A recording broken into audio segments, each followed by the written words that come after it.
아마도 1학기에 가장 중요한 수행평가가 될 지리로 세상 읽기라는 수업을 안내하도록 하겠습니다.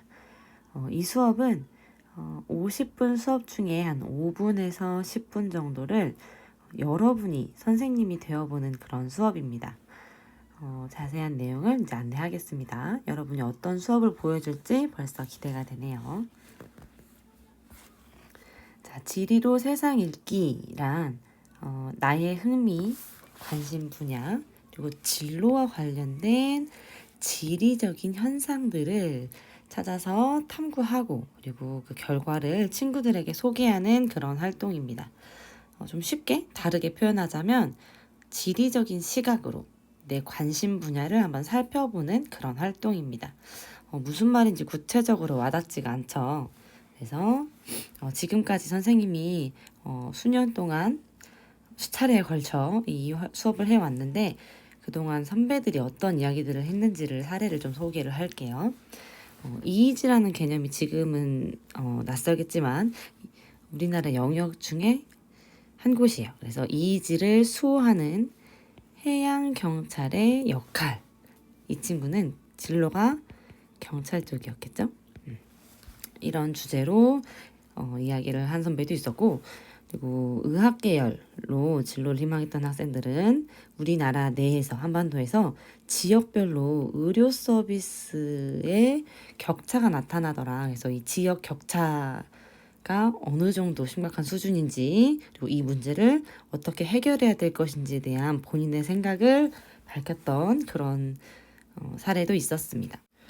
그리고 익숙한 문제죠. 독도 문제. 우리나라의 독도 문제를 이야기하면서 세계에 우리나라와 비슷한 사례에 물론 우리나라가 독도가 분쟁 지역인 것은 아니지만 이런 다양한 곳에 있는 분쟁의 사례들을 소개하는 이런 주제도 있었고요.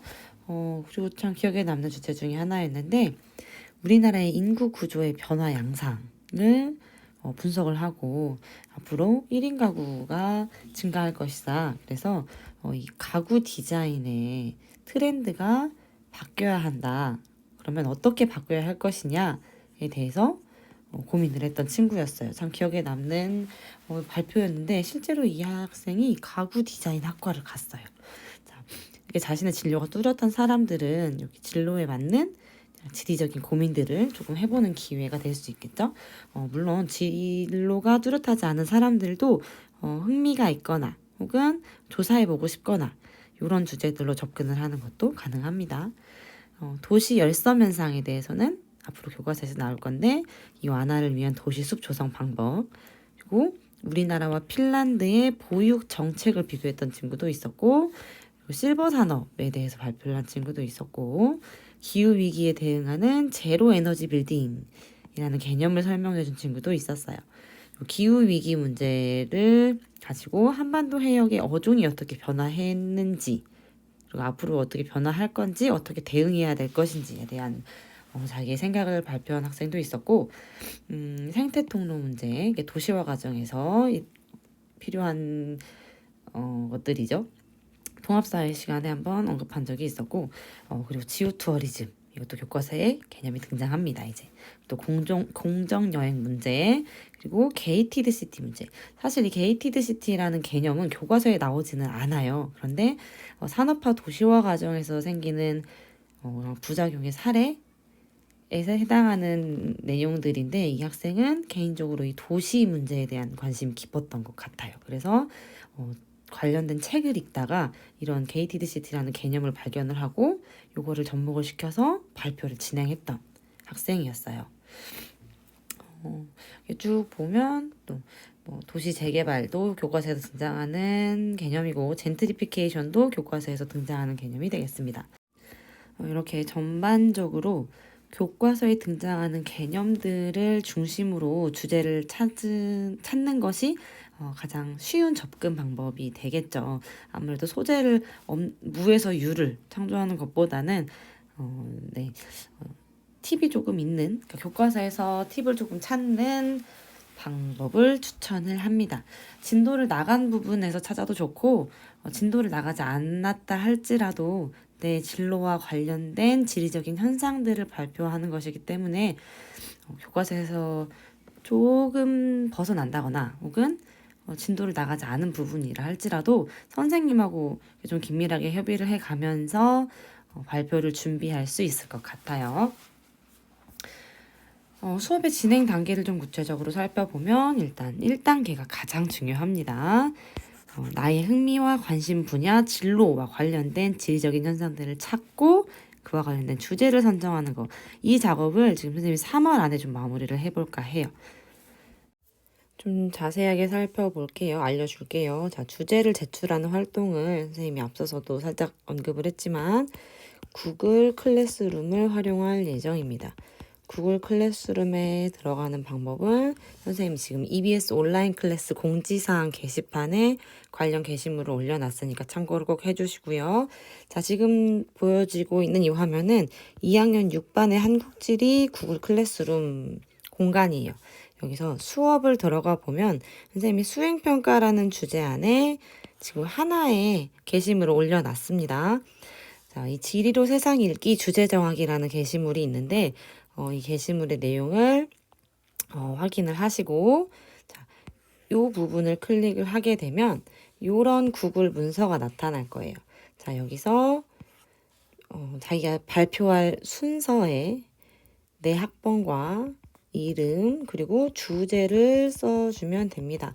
그런데 이 주제는 발표하기 한 일주일 전까지 발표 개요를 작성하기 전까지는 언제든지 수정이 가능하기 때문에 일단은 큰 방향을 잡는다라는 생각으로 주제를 먼저 정하는 게 좋을 것 같아요. 그 후에 주제를 좀 더 구체화시키거나 방향을 변화시키는 거는 선생님하고 의논을 해가면서 정하도록 합시다.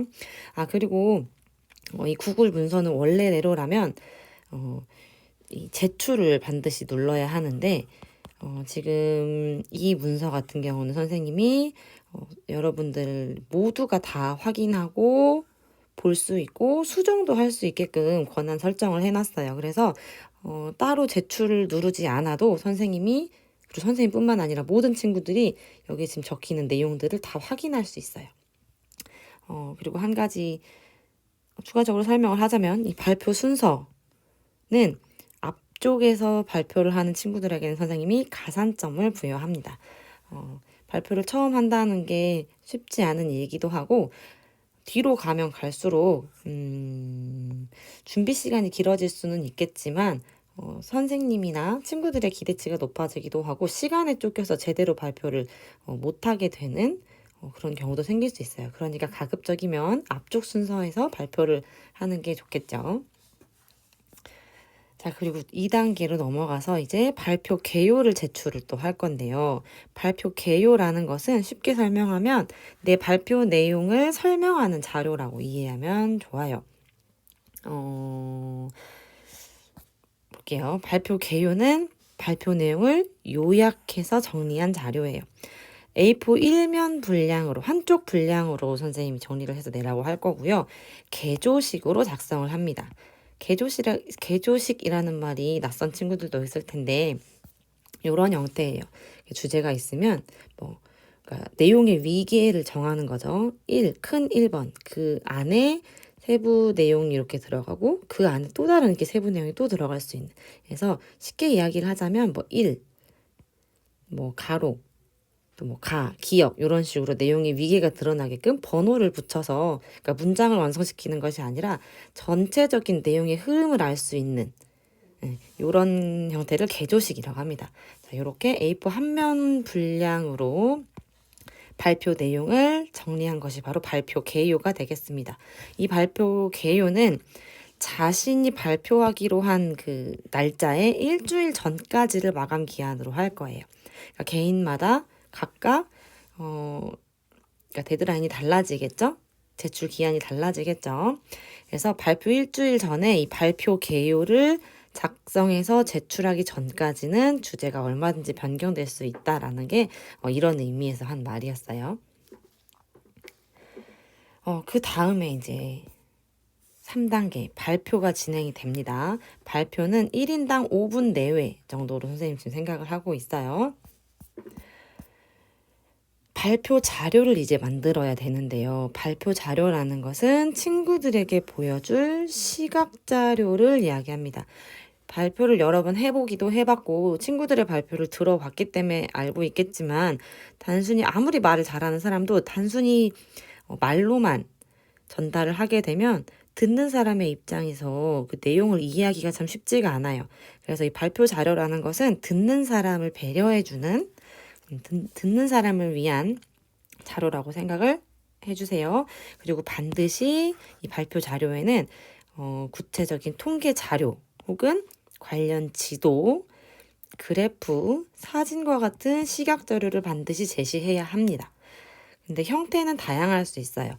나는 컴퓨터 못하기 때문에 손으로 유인물을 만들어서 배부를 하겠습니다 하는 사람이 있으면 자기 발표하기 전까지 발표 자료를 다 친구들에게 나눠주면 되겠죠. 그리고 가장 일반적으로 많이 사용하는 게 PPT 혹은 프레지를 사용하는 친구들도 있었고요. 판서 계획을 짜와서 정말 수업하듯이 칠판에 판서를 하면서 수업을 하는 친구도 있었어요. 그런데 판서하는 사람들은 시각 자료를 제시해 줄 수 있는 방법들을 좀 고민을 해야겠죠.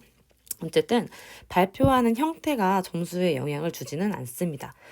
발표 내용이 얼마나 잘 전달이 됐는지 이런 다양한 시각 자료를 활용해서 얼마나 듣는 사람을 고려했는지 배려했는지 이런 부분이 주요 채점 기준이 될 겁니다.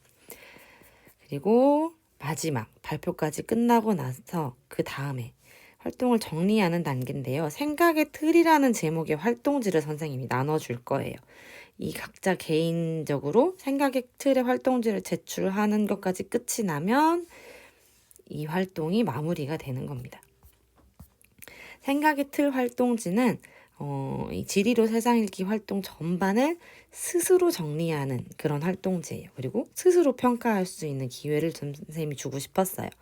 그래서 아직 구체화된 자료를 선생님이 보여주기는 좀 그렇고 주제를 선정한 이유를 물을 거고요. 그리고 구체적으로 자료를 어떻게 조사했는지, 자료 조사 방법, 뭐 논문을 찾아봤다, 혹은 관련 책을 읽었다, 뭐 다큐멘터리를 봤을 수도 있고 이런 식으로 자료를 어떻게 조사했는지 그리고 자료의 출처가 어딘지를 선생님 반드시 밝히게 할 겁니다.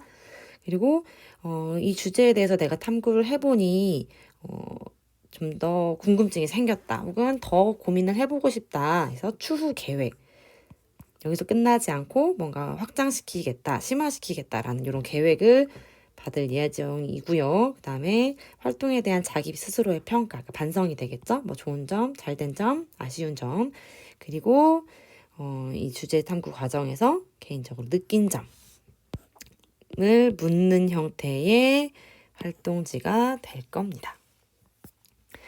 자, 말로만 설명을 들으니까 굉장히 어렵고 복잡하게 느껴지죠. 그런데 단계별로 선생님하고 차근차근 준비하면서 직접 해보고 나면 생각보다 그렇게 어렵지는 않아요. 발표가 조금 부담이 될 수는 있으나 준비하는 과정 자체가 그렇게 크게 부담스럽지는 않습니다. 그리고 무엇보다 이 활동 수업을 한번 하고 나면 엄청나게 스스로가 성장했다라는 것이 느껴질 거예요. 그래서 선배들도 가장 기억에 남는 수업이었다라고 평가를 해준 선배들도 많이 있었어요.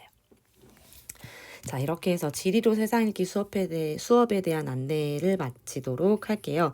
혹시 궁금한 점이 있으면 구글 클래스룸에 선생님이 지금 올려놓은 게시물에 댓글을 달 수도 있고 혹은 가장 쉽게 그냥 교무실을 찾아와서 선생님한테 물어봐도 되겠죠. 어쨌든 선생님이 매년 그러니까 한국지리 수업을 맡을 때마다 이런 활동 수업을 하고 있지만 매년 달라져요. 선생님도 달라지고 그리고 이 수업을 만들어가는 여러분들도 달라지기 때문에 학생들도 달라지기 때문에 그러니까 꼭 틀에 맞는 뭔가 정답을 찾기보다는 나만의 이야기를 좀 풀어나가는 그런 수업이 되었으면 좋겠습니다.